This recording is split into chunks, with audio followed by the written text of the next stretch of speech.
brings holiday cheer to those who need it most. Back to you, Janet. Thanks, Julian. When we come back, a look at the nation's war on drugs.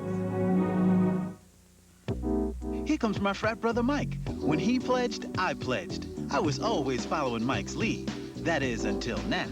It's called the Dodge Intrepid. I could see Mike was impressed by the roominess of the cab forward design and the dual airbags, but he was cool.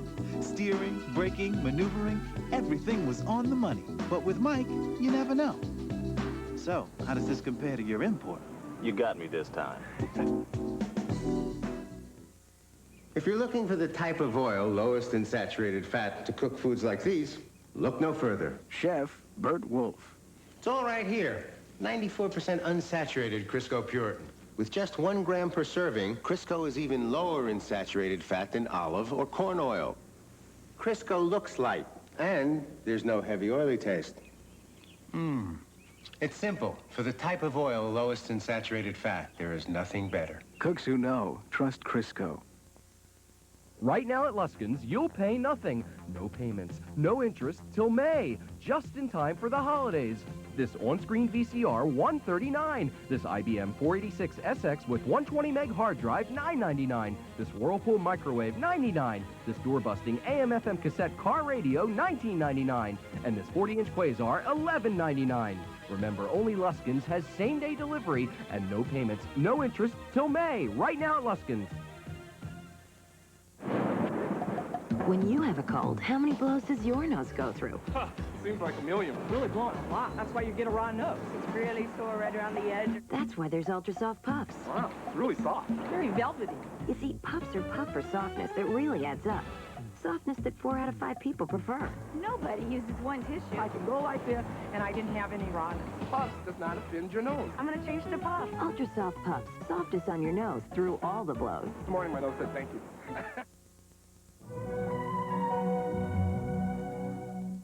Welcome back to America's Black Forum. The war on drugs was begun nearly a decade ago by President Ronald Reagan in a much publicized effort to reduce drug use and crime in America. Now, billions of dollars later, with prisons packed with drug offenders, there are questions raised about the success and fairness of the effort. Disproportionate numbers of those convicted are black. We're joined now by President Clinton's new drug czar, Lee Brown, director of the White House Office of National Drug Control Policy. Welcome to the show, Secretary Brown. Thank you. When you took office, there was great pessimism about the effectiveness of the war on drugs. How's it going in the brief time you've been there? We're in the process of changing the direction that we're taking. I just completed an interim drug control strategy that was released by the president last month. In that strategy, we're going to target the hardcore drug user. Previous strategies focused on the casual user. We've seen some progress there. Why is it necessary to change? What was wrong with the old policy? It did not address the real problem that we have to be concerned about, that being the people who use drugs on a regular basis, the ones that are bringing about the misery and the despair, and even the death all too often, particularly within the African-American community. We want to make sure we make a difference there. So therefore, our new strategy has really three major priorities. Number one is to attack the demand for drugs, focusing upon the hardcore drug user. Number two, to reduce this senseless violence that we see going on throughout America. This violence has to stop. It's senseless. We're killing each other. And number three, to empower the neighborhoods to address the problem of drugs, crime, and violence. That's what we're going to do. We think with that focal point, that focus, we can, and certainly we must and will make a difference. At the same time, there seems to be a real conflict between two desires in America. One is to get these people, lock them up, put them away. Another is to engage in the kind of treatment, neighborhood patrols, neighborhood community safety programs. How do you balance these two? We have to have a two-prong approach. People are suffering. If you go into the neighborhoods, particularly the African-American community where we see the open-air drug dealing, where we see the drive-by shootings. I might add that those drive-by shootings, those problems are now spreading to the rural areas as well, suburbs as well, but they're more pronounced within the inner cities. Now, how do you do that? We have to do things like getting those guns off the streets, get them out of the hands of young people that are continuously maiming each other, killing each other. And we have bills pending before our legislature to accomplish that. The Brady bill, a ban on assault weapons, and a prohibition of people 18 years of age and under possessing handguns. We have to also make sure that we carry out the president's promise to put more police officers on the streets, 100,000 more police officers, but it's more than just bodies on the streets. It means also implementing and expanding the concept of community policing. The president's proposal for the empowerment zones will become very important because we can take the resources that we have at the federal level, leverage them with state and local resources in those areas that are hardest hit. We have to also, when we talk about drugs and crime and violence, go at the cause of those issues. As I see it, our drug policy now must include education reform, health reform, make sure we have decent housing for people, make sure we have jobs. I think the critical element would be jobs. For most people who look at the drug programs now, it seems to be simply locking up black people, enormous numbers of black young men sitting now in the nation's jails, doing long-term sentences for what are relatively minor crimes on the scale of things. Are you going to reverse that? Are we going to see more of this? Congress passed minimum mandatory sentencing. The end result was that if a person possesses a certain amount of crack cocaine, they go to prison. If they possess the same amount of powder cocaine, they could get probation. And we know that blacks are the ones who use mainly the crack cocaine, whites the powder cocaine. So we've seen a disparity come about as a result of that. What about the people who are sitting on top of this drug pyramid, the importers, the large distributors? What's happening to them? I took a trip to Latin America myself to look at that. The cartels, particularly out of Colombia, they're the ones who control the global drug market. We're working on that as well. We have what we call a kingpin strategy, where we're going in and dismantling those cartels. We've had some success with the Medellin cartel, working with Colombia, and now we're working on the Cali cartel, which controls the vast majority of the cocaine market in this world. What about here in the United States? One gets the picture that that black kid you see selling crack cocaine on the corner is just the end of a much larger enterprise, and somewhere else there's somebody who doesn't look like that kid who's reaping enormous profits. What about those people? That's true, and we're focusing on that as well. Our objective is to get at those who are bringing the drugs into the country, distributing them, and also making and reaping the real profits from the drug market. That's a target that we have. And when you deal with the drug issue, you have to have various levels. Those who import it here, those who distribute it, those who sell it, and that's what we have going right now. And we'll continue to have a heavy emphasis on those who are profiting from the import of misery and despair into this country. Looking back on your career in law enforcement, Houston, Atlanta, New York, and leaving aside what your office and the government can do, what can communities do to make sure they're drug-free? Organize. There's a role for everyone. I think if every parent made sure that their home was drug-free, we'd have a big movement towards stopping the problem right there. Neighborhood groups need to organize and take care of their own neighborhood with the support of their local police and other agencies involved. I think we have to also look at our children. Everyone can serve as a mentor. Take some young child that's in trouble, be a friend, be a counselor, help that child grow up and become a productive citizen. There's a role for everyone. Very quickly, is this a question of national security in our country? Are we, as a nation, in danger because of drugs? Indeed, it is a question of national security. The president has said that on more than one occasion. People are being killed every day in the streets of America.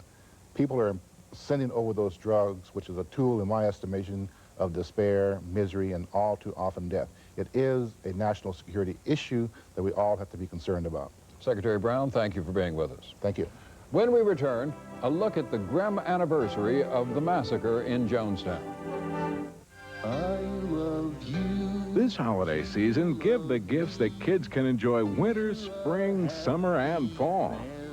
3 brand new Barney videos available for the first time exclusively from Timelight Video. In Down on Barney's Farm, Barney introduces kids to a whole barnyard of animals. 4 Seasons Day teaches children about winter, spring, summer, and fall. Then Dr. Barney is here. Barney shows kids how to have fun while staying healthy. Call now and you'll get the all-new Barney gift set delivered right to your door for $39.99.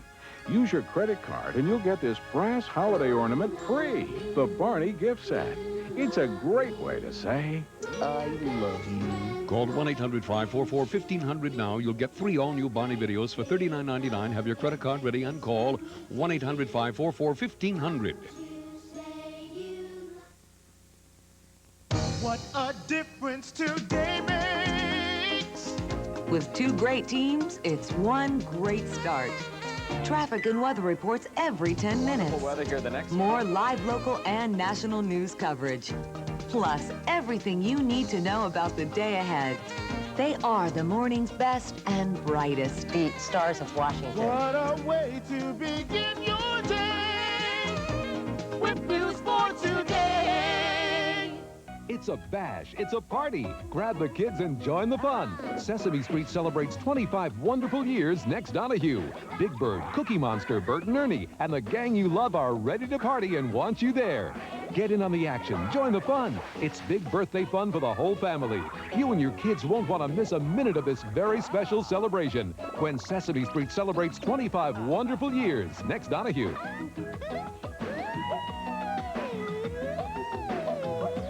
Because there will always be new products that are loaded with problems. Food labels that lie, dangerous toys, and much better bargains. There will always be a good reason to watch News 4's Elizabeth Crenshaw, the one consumer reporter who knows more than anyone how to save you money, time, and a lot of trouble. So when life isn't fair, Elizabeth Crenshaw is there.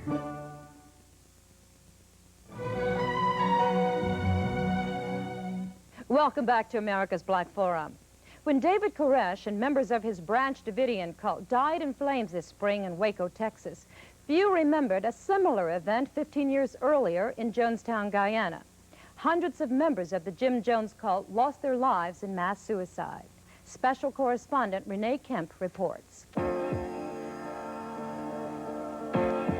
In 1972, San Francisco's black community suffered the same scourges as other major cities: drugs, crime, and broken families. It was the perfect time for a man named Jim Jones, a Disciples of Christ minister from Indiana, to come to San Francisco with a message of hope for black folk. He opened a church called the People's Temple. Within 2 years, he had thousands of members, 80% of them black. The black churches had failed because all of us as black people who were in People's Temple, we all had one thing in common. We were looking for a leader. He claimed that he was going to lead us and that he was going to lead us to our freedom. And we thought he was Moses, and we jumped on board. The temple's founder, Jim Jones, was 43 years old. He dyed his hair black and told his flock he was an American Indian, a member of another oppressed minority who could understand the pain of racism. I owe something to my people, and that's to be a good pastor, and that I am, the best I am. In reality, he was the son of a Midwestern farm family, and records show his father had been the Grand Wizard of the Ku Klux Klan. But his good works in the black community attracted attention from powerful people who supported him and the People's Temple. By the time the people knew it, the Grand Messiah was in place. And so we have the problem as a people that when someone's come bearing frankincense and myrrh, if it smells good, then we believe that this thing must be okay. But things were far from okay. Despite outward appearances, something very sinister was happening inside the temple. Jones was insisting now that members call him Father. There were public beatings. Members were required to turn over the deeds to their property and all their money to Jones. And worse. They put on this persona of being very happy. This is what he made them do. He totally controlled them. He told you have sex with this person, I'll have sex with that person. Have sex with a person of the same sex. He controlled the total choice and choices in life. By 1978, Jones had terrorized his members into staying in the church and recruiting others. Some even believed he was God. They was in the middle of service at 2 in the morning, singing. And I took my son, I went to grab my son, I had his head, my mother had his torso, and my grandmother had his feet. And so Jim Jones jumped out of the pulpit and ran up on me. Tell these strangers who I am. And they said, you're God. He even used the Black Panther symbol, the fist. You're God. You're God. Winona Norwood was able to get her son away and hide him from her family, who had now begun to talk about leaving for paradise in the jungles of South America, a place called Jonestown, Guyana. A new complex where there would be no prejudice, no racism, and what he called it was the promised land. We are now at the head of Jonestown Road. Far from being the promised land, Jonestown was a place of no return.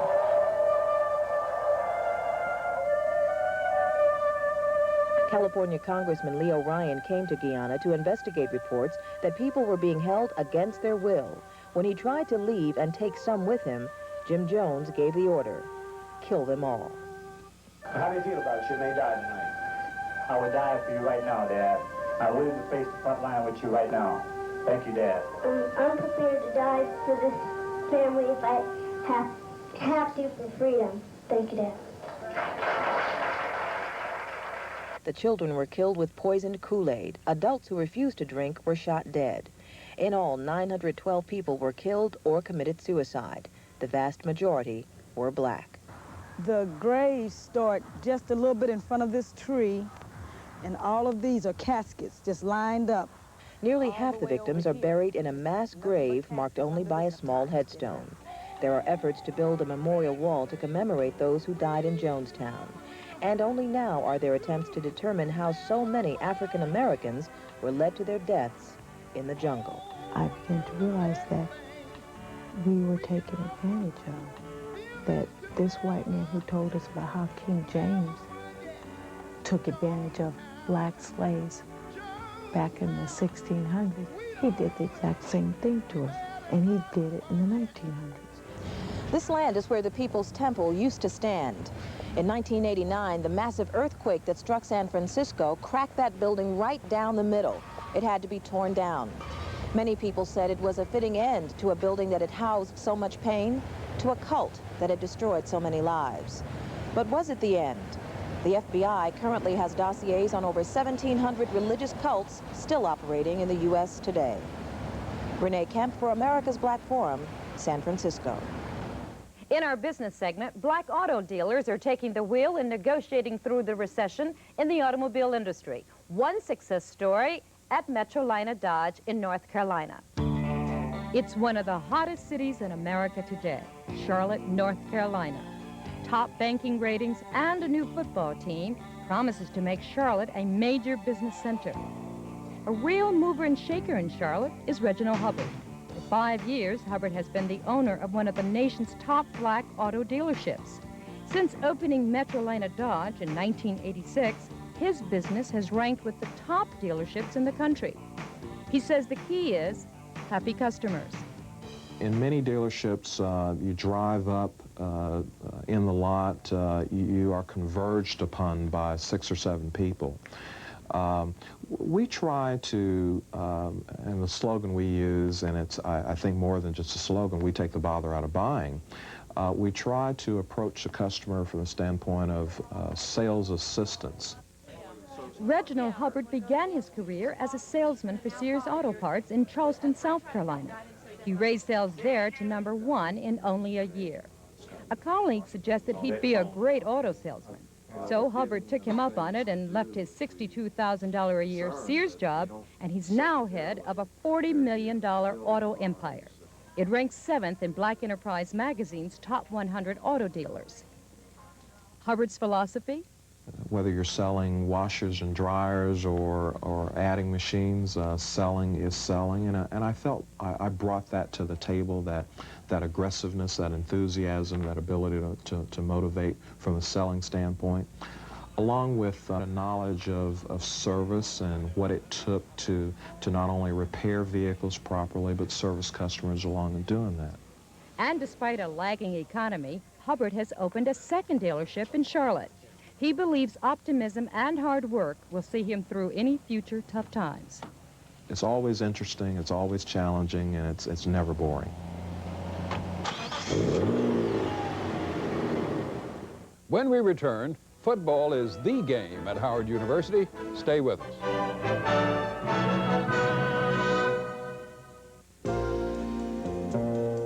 When you make your move, you do it with world-class style. Chrysler New Yorker, a winning strategy of design, balance, elegance, and power. Smashing. Chrysler New Yorker, an eloquent expression of form following function. When stress takes its toll, wouldn't it be great to have your very own personal masseuse to soothe and relieve tension? TheraFX presents the Pro Shiatsu Personal Massager. Unlike vibrating massagers that only rub the surface, Pro Shiatsu simulates the kneading action of a real masseuse, sending penetrating waves of energy to relieve pain, stress, and sore muscles. Use it on your feet, lower back, calves, and thighs. Imagine getting a relaxing massage at the office, or take it along to the gym. There's nothing that soothes, relaxes, and relieves aches and pains like the Pro Shiatsu Massager. A professional masseuse can charge up to $50 per hour, and catalogs have advertised similar units for as much as $200. Now you can order the Pro Shiatsu Massager for 3 easy payments of $33. Order now. To order Pro Shiatsu, call 1-800-733-2200. We'll bill your credit card 3 monthly payments of $33 plus shipping and handling. Order your Pro Shiatsu for 3 monthly payments. Call now, 1-800-733-2200. It's a bash, it's a party. Grab the kids and join the fun. Sesame Street celebrates 25 wonderful years next Donahue. Big Bird, Cookie Monster, Bert and Ernie, and the gang you love are ready to party and want you there. Get in on the action, join the fun. It's big birthday fun for the whole family. You and your kids won't want to miss a minute of this very special celebration when Sesame Street celebrates 25 wonderful years next Donahue.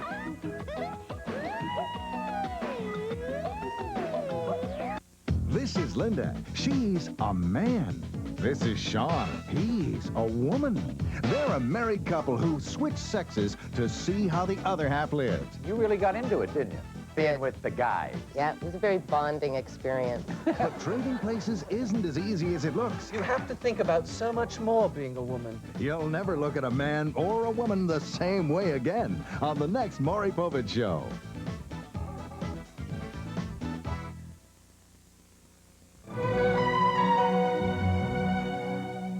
Welcome back to America's Black Forum.